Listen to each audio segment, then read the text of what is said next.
Ladies and gentlemen, pleasure to be here. Thank you all for coming as well and sacrificing your precious Friday evening in the name of blockchain. It's good to see existing faces of the Scottish blockchain community here, and it's great to see faces, new faces as well. So welcome. Tonight, I better introduce myself. My name is Kevin Murray. I'm the Managing Director of Newcore. Newcore is a global Web3 recruitment consultancy. We work with startups all around the world in helping them build out their technical teams and also their commercial functions as well. So, guys, what Cap was saying at the very beginning of his talk was absolutely bang on. The dynamics of how people work in the space is really evolving. So I hope everyone took some good notes there. I'm blessed to be here with a great panel. Some very great guys here. So, if one at a time, if we can pass this round, if you can introduce yourself, your name, and a little bit about the company, not too much detail, but just a bit about the company that you work for, and we'll go one at a time. Hi, I'm Prakash. I'm from Bitpanda. Bitpanda is one of the leading crypto exchanges in Europe, and I work there as a senior blockchain engineer, and I've been working on cross-chain bridge protocol. How we doing, everybody? Mark, I'm from BorgPad, which is part of the Swiss Borg family. So we are a launchpad, try to help projects actually launch their token and TGE in a successful, kind of community-focused and without taking massive funding that then leads a project to be beholden to VCs. So my role is BD, so interacting with founders, people like Cap, and identifying the best projects to really launch. I'll take a drink. Hi guys, I'm Andy, and I work for Nifty Island. It's a social gaming platform. If you imagine that Minecraft had a baby with Web3, that's kind of what we are. And I'm a senior front-end engineer. My job's it's mostly about breaking stuff until it works. Yeah. Hello, I'm Nick Duddy. I am co-founder and COO of Groovy Market, which is basically pump.fun meets poly markets, and it's dope. Thank you. All right, fantastic. So the conversation will be split in a couple of ways. We're going to talk, on one half we'll talk about community in some detail, and then on the other half we'll talk a little bit more about the technology in a bit more detail as well. So the first question I wanted to just open up to the panelists as a whole. We'll go one by one to answer this, and it's really about the narratives that we see in Web3. So if you've been working or been following the space for a number of years, the Web3 industry, you'll notice that every so often there's a new trend, there's a new shiny object, there's a new narrative, and to name a few would be deep in the AI Web3 intersection is really hot just now as well. RWAs was very, very hot. NFTs, if you remember them from years ago when their utility wasn't quite utilized properly, I would say. So the one question I want to open up to everyone one at a time is, with the work that you guys are doing in your companies, what narratives or trends are particularly shaping your strategic thinking and your approach in your work or in your company, with what you can share, of course? Thank you. So I would say one key thing is interoperability, which you have heard in the previous keynote as well, where I think the bottom line is there's no single winner blockchain. There are like multiple. Some are very good at doing something and some are specialized. And I see the future as being multi-chain and not being like a single blockchain winner. The problem is that they don't talk to each other naturally. So that's why interoperability is something which is key. And especially there are lots of blockchains which are doing really great. Imagine you have a token, you have it in one chain and you want to buy Trump coin. I'm not advertising, but you want to buy there. And then you have to move your funds quickly to a different bridge and do a lot of things. I think it's a heart attack for a general user they will just give up, and it's a lost opportunity. So I think one trend, even at my work, what we are building is we are building a cross-chain bridge protocol called Pantos at Bitpanda, which allows you to seamlessly move your token across different blockchain natively. So I think that's quite good for users because they could just move their token around, and it's something which will shape the future. So, I think if we look at trends, I think AI is obviously hot. I think it kind of peaked a couple of months ago, got oversaturated, but I think AI is going to dominate not just crypto, but just the entire world seems to be obsessed with AI right now. So I think AI is obviously a trend, but for us, the biggest trend we look for is founders that are trying to do things in a fair, community-centric manner, rather than raise a bunch of money, launch a token. The token never achieves any of the promise that it actually set out. There's about a million of them. But actually moving from that speculation, I buy a token because I want it to make me money, as opposed to I buy a token because I like the product, I like the project, I like the founder, and I actually think they're going to do something worthwhile. I think for anyone that's been in crypto for a while, a lot of people came into crypto because they were like, crypto's going to change the world. And personally, I think we've kind of let ourselves down because we've not changed the world. But back to your point, is a big part of that is onboarding users. So I think that's a trend that we don't see enough of, is how we onboard Web 2 into Web 3 in a really easy manner. I was talking to somebody earlier about a MetaMask wallet. It's like the worst application in the world for a Web 2 non-crypto, never looked at crypto in their life to use. So I think that's a trend I'd like to see develop. But for now, I think the biggest trend we're looking for is founders doing things the right way, and actually that adoption versus speculation. Thanks. I think you stole all my ideas, so all the stuff I was going to say. I mean, I guess potentially similar. So as a gaming company, we're finding that we need to move Web3 out the way a little bit in order to obtain mass adoption. Things like this whole idea of connecting a wallet actually puts a lot of people off who maybe don't know what MetaMask is, how to use it. And I think in the crypto industry, we've spent a long time sort of trying to make it easy to connect various different wallets, when specifically for people at Nifty Island, we want them to just go in and play the game. And an interesting, you made a point about NFTs. Nifty Island, that's a play on words, it's NFT Island. So Nifty Island's really sort of born out the idea that you can have one identity. Maybe you bought a CryptoPunk or a Bored Ape, and you want to play in a game somewhere, and that's the premise of Nifty Island. We've been around for a long time, 2021. So I'm probably a veteran in this space, but so yeah, I totally agree. I think paring back, moving Web3 out the way a little bit to make it easier to sort of engage and play games. I'm going to say a swear word. Regulation. That's something that we look at quite a lot. It's really boring, but it's really important. And the regulators are coming. And I don't know what shape that's going to take, but there's conversations going on with everybody globally about how we regulate crypto projects. How do we regulate, gambling? Because that's another thing that crypto is starting to encroach on. What we're focusing on right now is kind of goes back to what Mark's saying is, I've been around a while. There's so much rugging going on. I hate it, right? And I've got to say, that meme coin stuff that went on over the past year or so destroyed any trust that we were building in the industry and dragged all of the liquidity out of good projects into absolute insider trade and pump and dump.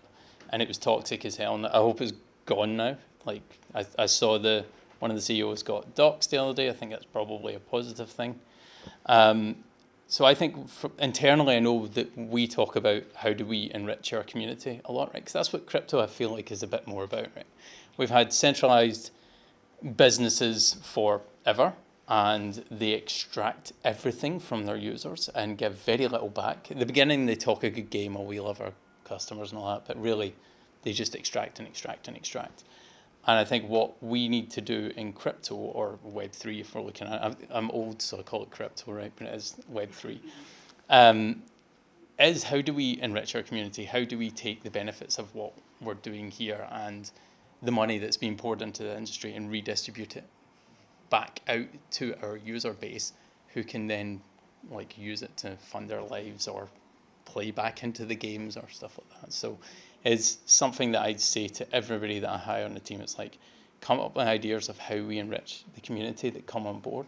And something that we do, it's like we are basically giving away money at every turn on our protocol, which is what makes us a bit like pump.fun and like Polar Market. I think, sorry to steal the mic just before I give it back to you. So I keep saying what's not a trend, which, but I think like there's 5 guys up here. The room's majority male as well. I think that's something that crypto's not done a great job of.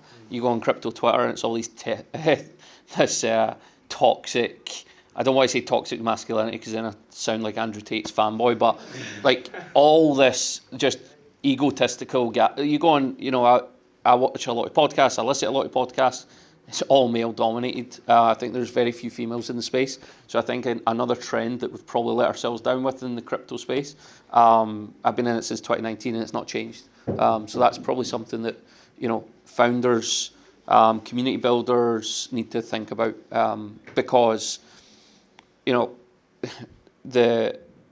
if your product's only targeting 50% of the population, there's a lot of capital on the table that could be there, and a lot of users, a lot of people that actually can give a different perspective. So I think that's a big opportunity. Oh, sorry. That was a good point to add in, because I think what it kind of underlines throughout those series of points there is that we haven't got this right yet. You know, this is a work in progress. There is still lots of bumps, both technically and culturally, to iron out in this industry. It is a very new industry in the scheme of things, right? This is really just day one. We're all still learning. The biggest companies are just dipping their foot in the water.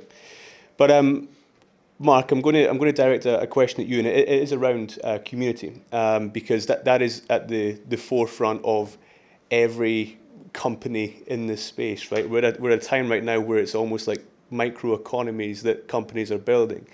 And so with what you're doing with BorgPad, I wanted to ask you specifically what you guys are doing to support and actually help companies start to build that community for the right reasons, and, you know, without any intentions to rug or anything, but actually to add value. If you can maybe share about how you guys are helping companies to build those communities. Yeah, of course. Thanks. So a big focus of us is really finding founders that is kind of what you said earlier, is like the whole promise of crypto is I'm the founder, I create a product, but my community gets rich, right? That's why we all got into crypto, for the money, for the gains, whatever. But we've lost that way where communities now actually become the exit liquidity. They don't benefit from the upside because some VC got in at a 3 million market cap and then you launch it at a 50 million on Binance and it dumps back to 1 and everybody else got rugged in between. And that's exactly what's going on in the space day in, day out. Whether it be launch pads, whether it be VC firms, whether it be centralised exchanges. And Swissborg is a centralised exchange. So like I am talking from kind of the horse's mouth. What we want to do is work with founders that believe in order for them to be successful, their community has to go on the journey with them. So we put in certain tools in order to enable that. Some of the things we spoke about earlier was we created almost like a qualifying criteria to work with projects, is that they need to show how many investors and how much those investors are going to buy, but it has to come from their community. And we can verify how that happens with wallet analysis and things. And that's why the key qualifying criteria is for us to actually, one, help them TG and one, list.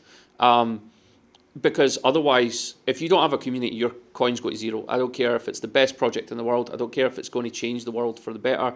It will eventually trend to zero because who's going to buy it, who's going to hold it? And it gets rid of those meme coin traders that then just go, meme coins are dead, let me go into utility coins and extract as much value from the market. And we saw it time and time again. It's almost boring. And actually nobody is better off. Everybody gets worse off as we go through it.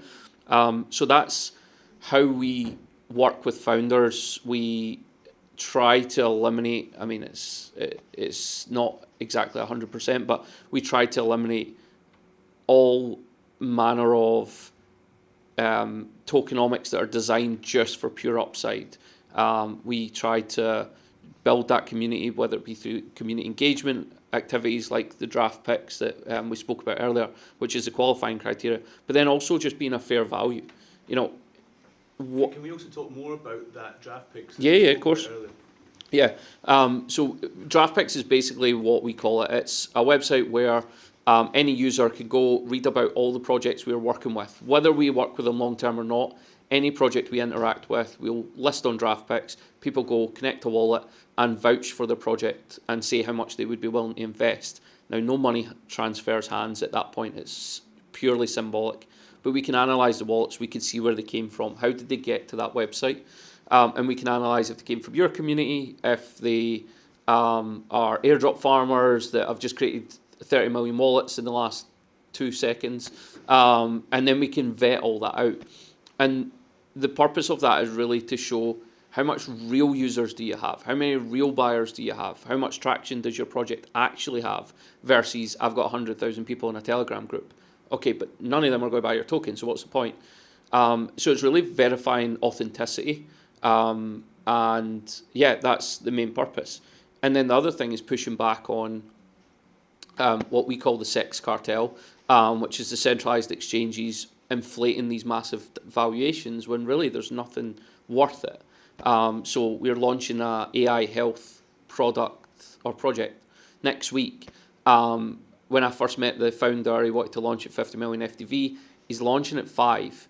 And even then we're like, can we get it down to 3? Because we know if you buy it at 3, the downside's very limited. We protect the community. They get the best terms. So even if he's taking VC investment, whoever buys on the day of launch will get the best possible terms for that deal. And that way we hope that the community and the buyers actually get the upside benefit. So yeah, and it benefits him because he's got a loyal fan base after that. If that token, it doesn't have to 10x, even if it just holds its own. That founder gets a loyal following, and his users adopt the token users go back to the product, and that's what it's all about. I think for anyone who has questions around tokenomics and building these projects from a very early stage that involves tokenomics, it's worth having this conversation with Mark, because from when we spoke earlier on the spaces, it was interesting to hear it's like this solution that BorgPad are trying to provide to eliminate the risks and also the bad actors when launching their token. Because I think if we look at a percentage of how many people launch a token, if it's good intentions, bad intentions, I'm going to suggest it's probably more not so good intentions. So I think anyone who's kind of interested in that sphere or even has questions about maybe some tokens they're involved with, it might be worth speaking with Mark after this. So yeah, thank you, Mark. And remaining on the subject of community, Nick, we're going to talk with you next. So although I don't know which way this is going to go, because you and I had a very interesting chat before this, so this could go either way, but that's where it's fun.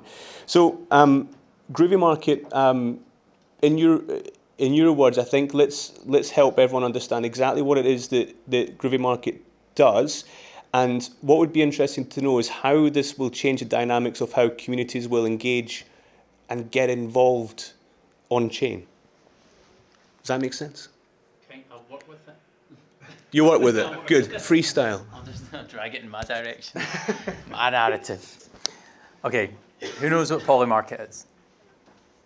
Okay, so Polymarket is a prediction market. So one thing they did really recently, and they've done a few years in a row now, is predict the US elections with fairly high accuracy.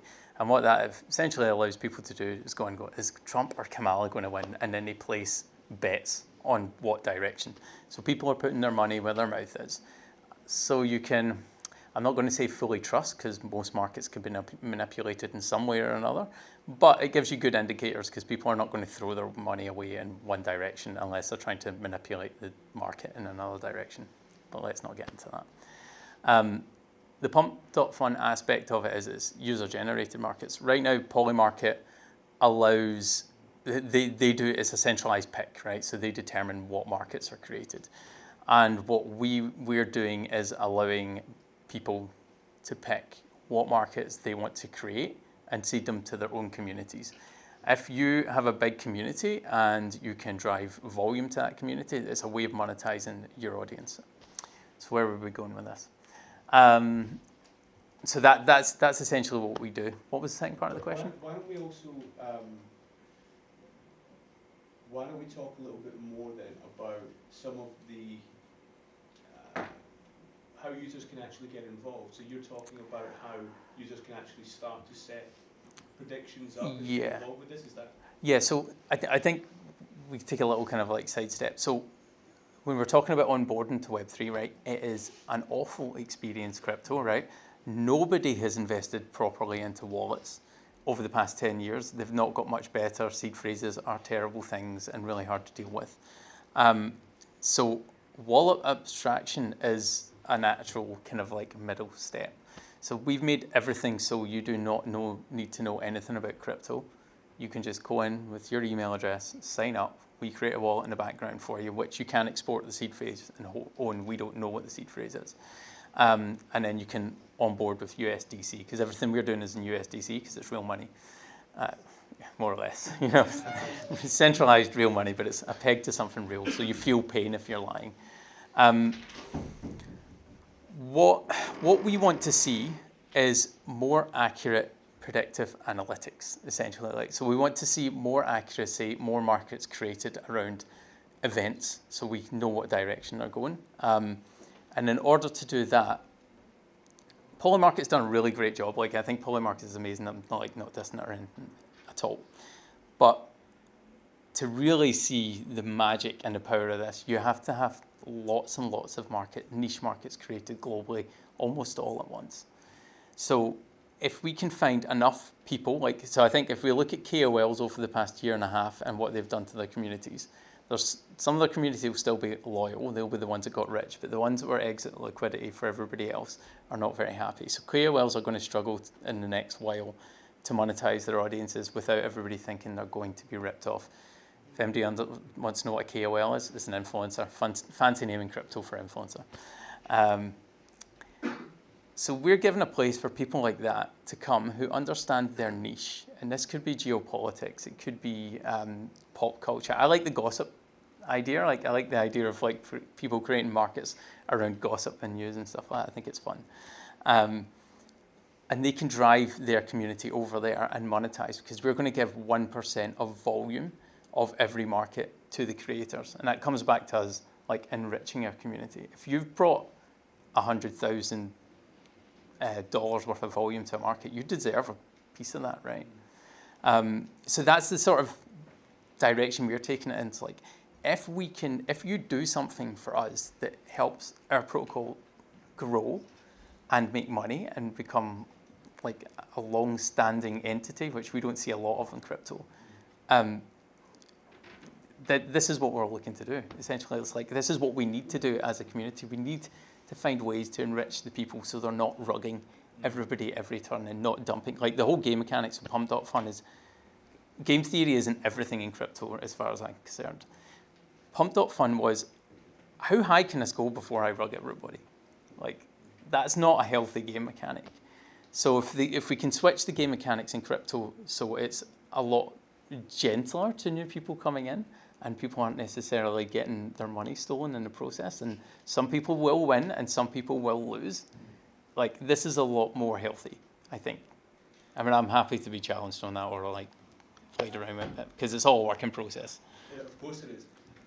I would like to learn about what does the evolution of that business model and that look like, and also to the point of the end game result. What would the pinnacle be for this this new age way of getting people to engage and so fundamentally, we have in this world that we live in right now a huge trust issue with media.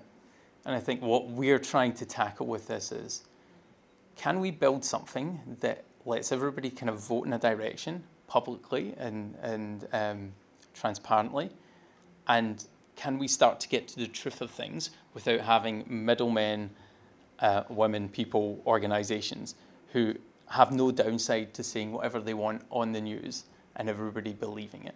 So we've not got this in our pitch decks because this is like the step two, like too far. If you're doing a pitch deck, it's just like VCs of like, and can you just build the first part first? But essentially, we could start seeing AI layers built on top of this data if it's deep enough and broad enough that starts to give us real-time information on what the sentiment of the planet is. And I know it sounds really massive, but like that would be what we're trying to look at. And do you see that being more of like a DAO structure where it is autonomous, or do you see that being something that we all know who's in the DAOs don't work. They don't work. Okay, so talking on the poly markets thing. So poly markets structured in a very interesting way to avoid being regulated. I really kind of respect it because none of it's dodgy. It's just structured in a decentralized manner. One of the cornerstones of their decentralization is UMA, a trust oracle. It just had a governance attack with a whale coming in, owning loads of their token and flipping the direction of a market and them taking 7 million out of the market. So tokens, DAOs, and like I just don't think DAOs work yet because right now you're just seeing whales holding lots of tokens and shifting the direction of it in one way or another. I'm not saying I really want DAOs to work. Nobody knows how to make them work. And I know some really clever people who are really, really into it, and even they're kind of in the same place. So I'm positive that at some point we will find a way to make DAOs work, and it would be really cool if we could make this a DAO. But I think to get this off the ground and to be realistic, like making it a DAO in the short term won't work. I can't see it working. I mean, like if somebody shows me a structure and talks me through it and goes, Nick, it could work like this. I'm on that side of the DAO where you could convince me that, and I could talk to my co-founders and I think we should go a DAO direction with this because that would be ideal. If nobody's centrally controlling it, like I'm a Bitcoiner, I'm Bitcoin maxi. Like I run one of the oldest Bitcoin communities in the world. So decentralize everything is in my mind. But you've got to start somewhere, and it's very difficult to start building something like this in a decentralized manner, but we do want to decentralize it and figure out. That's why we're like, let anybody create a market, provided they have an audience to bring into. You need depth in that market, and you need volume in that market for it to be accurate. It's about bringing value to a conversation, to a particular topic. Exactly. Right? And like, you know what, there's lots of people into really niche stuff that I don't know about, and if they want to create a market about that, and we can find a way, like using some sort of truth oracle or API data to validate that, then like let them do it. Like just let them do it, and like it doesn't matter what it is. I think that maybe there's potential issues with kind of hate stuff that we'll need to tackle at some point, but I don't know if we can tackle up front without stifling what could be. I think we might need to tackle it retrospectively. And that's where AI and stuff like that comes in quite handy, because you're like, get in front of that, get in front of that. We're a bit worried about image uploads right now, I'm going to be honest. Yeah. We've not implemented anything to stop people putting dick pics up. So I'm like, if it happens, we'll do it then, but right now we're struggling with build resource, so like we're just trying to get everything working. And that's where he takes it off. Yeah, that's it. Dick pics are a huge concern to me right now. Mark, do you have anything that you want to add to that comment about the sort of decentralized communities, the autonomous communities, just in relation with where you guys are in that sphere? Yeah, I think you made some. I definitely think you're right about DAOs. To be fair, but I think it all comes from where it's created, doesn't it? And True. The problem is we just saw. I can't even remember what the token was, but they just voted to remint tokens they had burned like 2 years ago or something like that, because the guy that created it probably still owns like 75% of the supply. So yeah, I think that's one of the things I think founders need to be very careful of, as well as like what you said, you have to be willing to change your plan. You have to be nimble in this space. You have to be able to pivot whether it be for trends, whether it be for your community needs, but also what works today won't work in 5 years, and what your community needs in 5 years won't be what you can foresee right now. And I think if you lock into one way of this is the way it is and this is the way it always will be, that kind of sets you up for failure long term. So yeah, I think being nimble, I think being able to pivot, I think also just listening to your community. We launched part of the Swissborg family's Xborg, which is a gaming coin or a gaming community token. They were meant to list on Binance. They had all this roadmap, and they literally ripped it up. They did a full community vote. Everybody got a vote based on how much they held, but the team weren't allowed to vote. So it was like an open vote, and they ended up basically just ripping up the roadmap and starting a game with suggestions for the community. They do a vote nearly every month for what's coming next, and things like that. Listening to your community, like they know best, and they're the ones that hold your tokens. So chances are they know what they're talking about. Can I just say one more thing? Of course. So I mentioned regulation earlier. It would be much easier for me and much cheaper if we could go down the DAO direction, but fundamentally we can't just now. So until we can see how it works, because we've looked at all the different legal structures, and DAO was like, oh, that's the one we want, but we're just like, we can't do this right now.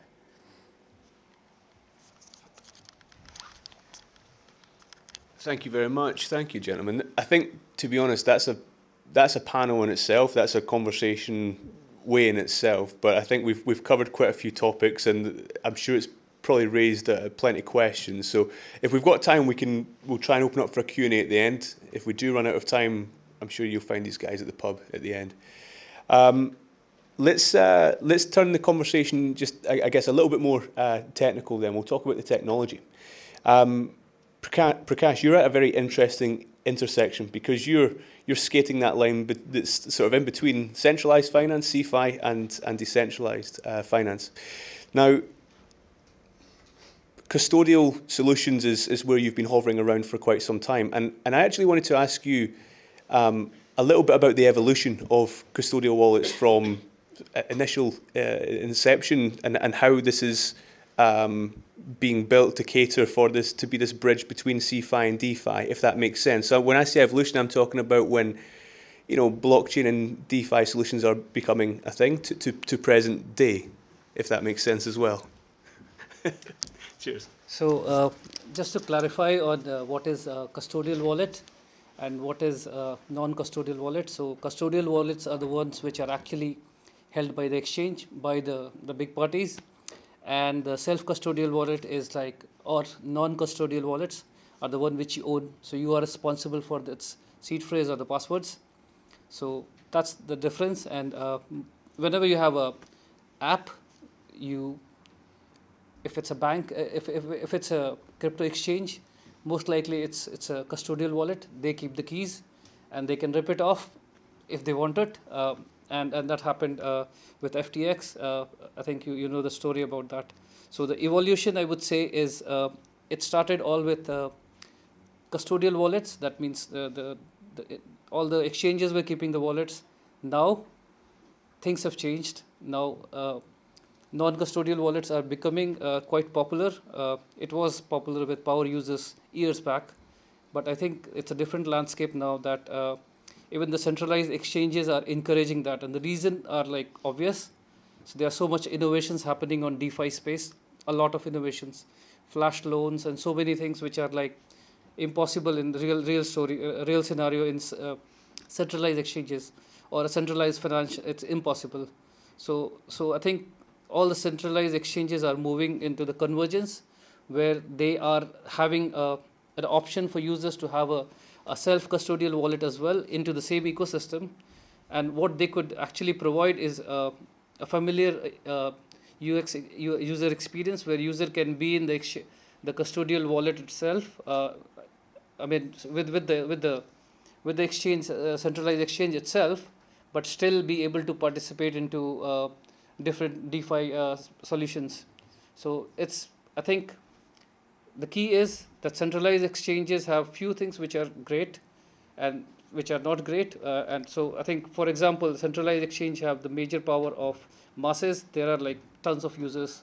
I think decentralized exchanges are lacking this visibility right now. Like it's fragmented. There's lots, like very small number of people are actually, or like small group of people are actually leveraging it. But in reality, it's like a big world. I think once its bridge is I think these two things converge. It's like masses of people can actually take advantage from like lending or staking, farming, all those things. They can easily do it using their centralized exchange apps. So I think all the major exchanges are heading towards this, that they are providing a normal self-custodial wallet and a custodial wallet, and they are trying to like merge it together so that people who are like brave enough to go into the wild, they can go with the cushion of regulatory compliance as well. Everything is still, they are accountable to it, but everything is in a single ecosystem. And in relation to from the development side, you're going to come across countless problems and challenges to solve when you're trying to come up with these solutions around. Going back to your point about interoperability, right? Because this seems to be the pinnacle. That is when the egg's being cracked. Is when we can find true interoperability. What do you see as being this path between where we are now to true interoperability, and what do you think some of the biggest challenges are or hurdles that we need to jump over technically to get there? I would say the problem is everybody is building their own solution, and they don't naturally talk to each other, and that's a big problem. I don't see the interoperability. I think there are lots of efforts of generalizing or making things standard, but I think it's fragmented. People are like covering different combination of blockchains or a different combination of like use cases, but I don't see there's anything which is actually covering the whole range, because the reason being all the blockchain are trying to replace each other, not work together, or at least work together in a group. Like say for example, Ethereum based ones are like very good in talking to each other. EVM based chains are like quite nice. They've realized they have to talk to Solana as well. So now people are like building up things which can work with Solana and Ethereum. So this is how it's driving. But to me, that should not the way. Should be not. So I'll give you an example. So at exchange, we talk to all the blockchains. We detect all the token transactions happening, and then we enter into the accounts. So okay, you are holding this much token. So exchanges are good at talking to all the blockchains. And that's why blockchains have aligned themselves so that they can be understood by exchanges, because otherwise they're out of the herd. They won't be able to be part of the whole ecosystem. But they are trying to shy away to talk to each other. So I think that's something needs to be resolved with like a broader level. The exchanges have helped in aligning all of them. So for talking to all the blockchains, 99% talk to use JSON RPC, very similar style, because they know that if they come up with their own solution, they will be isolated. So that's the thing. I would say all the blockchains should start thinking about others in a similar way. Then I think it's, which is I think not yet. Go for it, yeah. To be fair, I think you've hit the nail on the head, and but I actually think that's a crypto problem. I think there's so little collaboration between projects. Don't want to talk to another project because they're scared they steal their idea. Like I speak to so many deep in projects just now, and they all want to put a sensor out there. How many sensors do you want in your house? Like we have Weather XM, we have an air quality one, temperature. Like how many sensors do people want, or nodes as we're now calling them to be funky? Like how many do you want on the roof of your house or the local shopping centre? Like why can't they just work together and share the sensor? Because it's a revenue stream, but actually they're so short-sighted because they could fund so many more sensors if they just work together. And it's exactly what you say, whether it be blockchains, projects, whatever. I think there's such a lack of collaboration in the space. Can I just say one thing? So like when we talk about endgame stuff, nobody should know what blockchain they're using. By the end of this, it doesn't matter. I don't know if anybody's noticed, but I've not said what blockchain we're built on because I don't care. I just want it to work fast and efficiently. And I don't want anybody to know that it's crypto in the background unless they're particularly inclined to go look and see what we're doing. So that's the end goal of crypto. Like nobody should be like, oh, I need this wallet, that wallet. It should just be incredibly natural. And that might be where AI comes in, by the way. Like starts like solving this brutal layer of complexity. That's what AI actually should be doing for humanity, because we built so many layers. We need somebody to deal with all that junk. Just like you go deal with that. So yeah, I think that's where I'd like to see it. First person. Sure, it should be. If it goes off, I think to round it off, Jen, would it be fair to say, and would you agree that actually it's not so much, the goal of interoperability and being able to make this very usable? I guess regulations is one of the other issues around it. But would you agree it's maybe not so much of a technical challenge? It's maybe more of a business capitalist challenge. Ego, I would say. Ego. Interesting. Okay. Again, we could go on quite a while about that, but we do have a timeline. So, moving this on to Andy.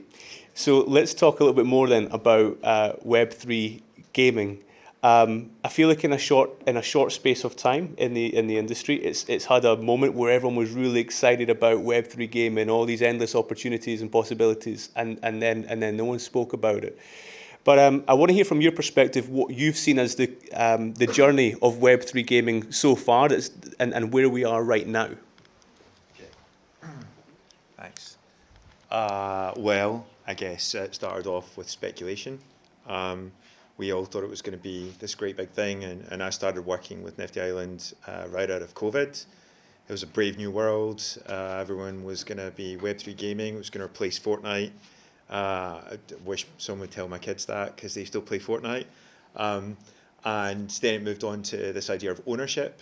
And the industry was sort of focused on NFTs, and you've got ownership of either land, or you've got ownership of your assets, your sword or your gun or whatever it is that you want to have in game.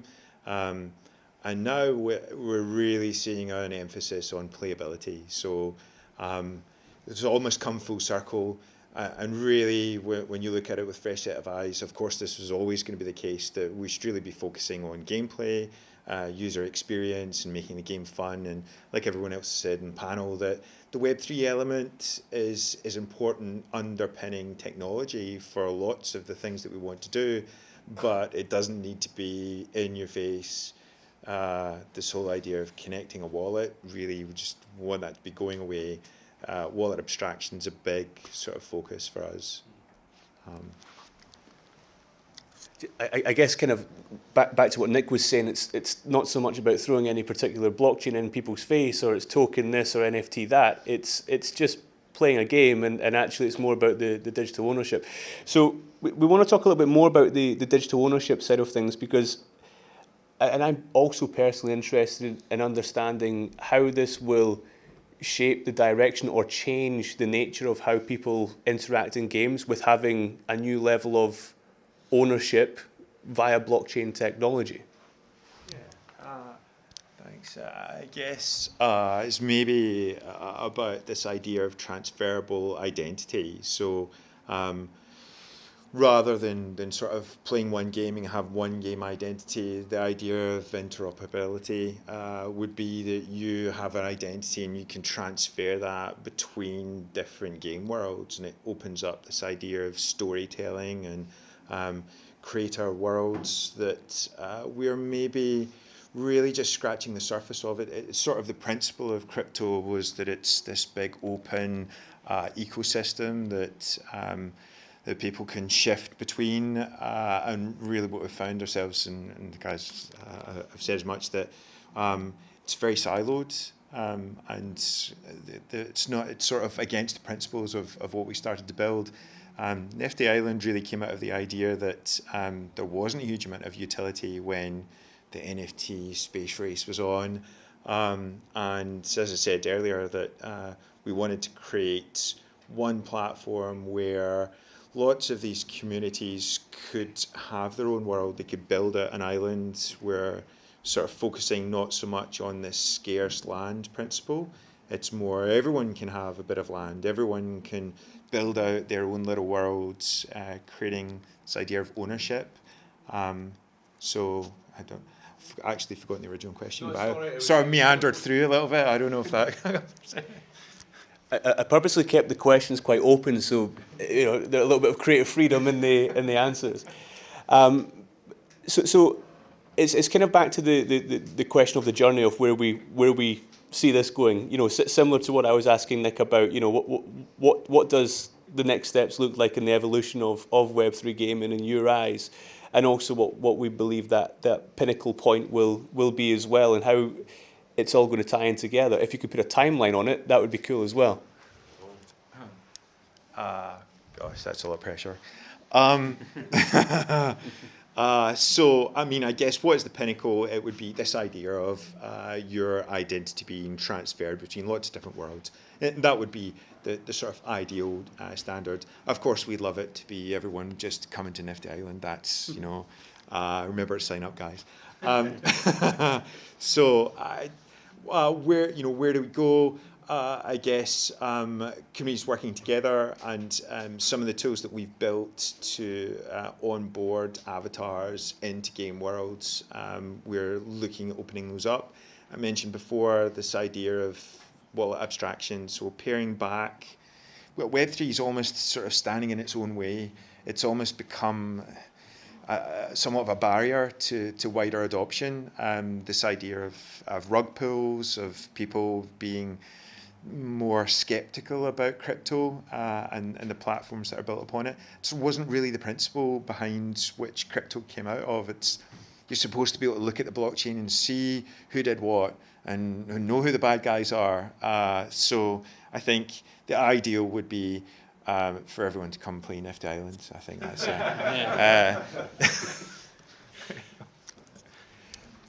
and maybe let's talk about, because there is the correlation with the metaverse, right? And I think that's another narrative that really picked up and then really fell off as well in terms of traction. But if we look at potential, I think there's a lot of interesting opportunities there. And so I wanted to ask specifically about Nifty Island's sort of take and stance on what types of worlds are going to be created by users in the game, what that's actually going to look like in the game. Thank you very much. Well, it's an interesting one. I mean, the Unity teams, the game team, I'm not on the game team, are building out lots of different mechanics and game styles to add more utility. I guess the principle here is it's a blank canvas.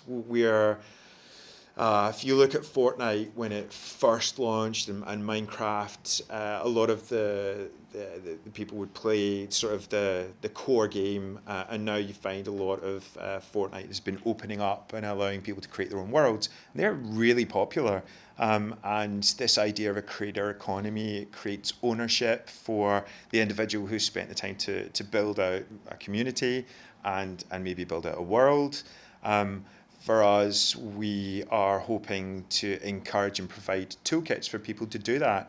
So Nifty is not really a game in itself. It's a platform where communities can come together and build out their own games. And the shape and form that they take is constantly surprising for us. I think the key really is greater adoption.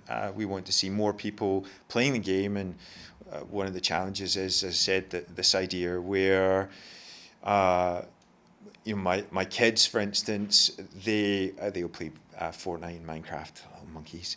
And I'm trying, sort of encourage them and their pals to sort of play this game, but wallets are a barrier. Their parents don't necessarily like the idea of them, having a crypto wallet. What does that mean? It's a barrier, and this idea of abstracting that away is really important. And the more people that we get playing the game and embracing this idea of building out whatever their heart desires with whatever blocks and shapes and assets that they create, it's really exciting. Also the advent of sort of AI being able to generate your 3D asset with a prompt is going to be really interesting as well. the pipeline that we build allows us to onboard any 3D asset. So really, what's the limitation on imagination? So it's a nice soundbite. Good ender, isn't it? Fantastic. Yeah, there are a few more questions, but I wanted to. How are we doing for time? Question time. Yeah, let's do that. So let's open the floor, because there's quite a lot of things that we've brought to the surface we've maybe not got to the bottom of, and maybe you guys have got some questions on what has been discussed. So I'd like to open the floor to anyone, and I'll come to you with our pretend can of beer. And if you want to ask any of these guys any questions.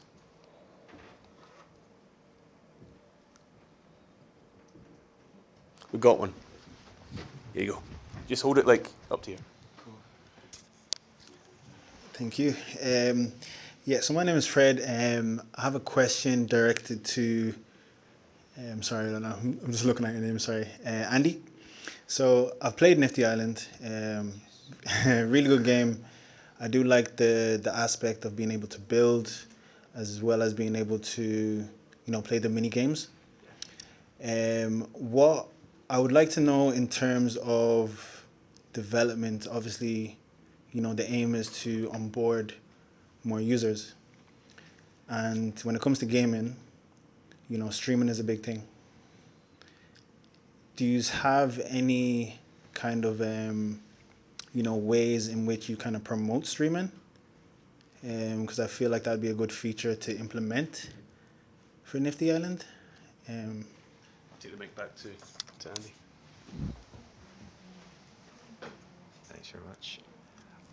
Good question. So we recently integrated Abstract Chain, and I will say that I'm a front-end developer, and the stuff I know about marketing is like, well, you've probably heard it all.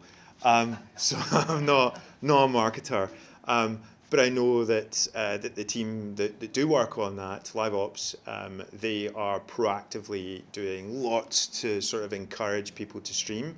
I think one of the challenges is that we're looking for mass adoption, and we're very much sort of born out of the crypto age. I think some of the barriers are the onboarding flow, and that's something that I'm very critically looking at the moment, as I said before, this idea of wallet abstraction, but also of getting the message out, and as you said, showing more gameplay, getting streamers involved. I think another big thing, which is a development hurdle that we're looking at, is getting it onto consoles.